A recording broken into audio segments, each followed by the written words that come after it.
ಮತ್ತೆ ನಮ್ಮ lord Splendor ಎತ್ತಾಕೊಂಡು ಮತ್ತೆ ಅದೇ ಲೇಔಟ್ಗೆ ಬಂದ್ವಿ. ನೋಡ್ಬೋದು ದೇವನಹಳ್ಳಿ ಹತ್ರ ಲೇಔಟ್ ಆಲ್ರೆಡಿ ಬಿಲ್ಡಿಂಗ್ ನೋಡಿದ್ರ, ಮತ್ತೆ ತೋರಿಸ್ತೀನಿ ನೋಡ್ಕೊಬೋದು.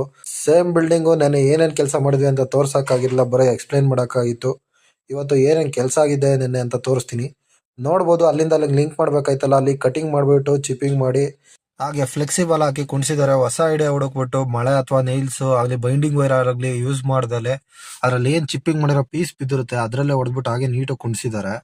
ಹಾಗೆ ನೋಡ್ಬೋದು ಇಲ್ಲಿ ಪೈಪ್ ಸಿಗದಿರೋ ಇದರಿಂದ ಎಷ್ಟು ತೂತ ಇಕ್ಬೇಕಾಗಿದೆ. ಹಾಗೇನೆ ಪೂರ್ತಿ ಕಟಿಂಗ್ ಹೊಡೆದ್ಬಿಟ್ಟು ಆಮೇಲೆ ಲಿಂಕ್ ಮಾಡ್ಕೊಂಡ್ವಿ. ನೋಡ್ಬೋದು ಬ್ಯಾಕ್ ಸೈಡ್ ಆಲ್ರೆಡಿ ಇದು ಕಟಿಂಗ್ ಆಗಿದೆ, ಇಲ್ಲೇ ಲಿಂಕ್ ಮಾಡ್ಕೋಬೇಕಾಗಿರೋದು.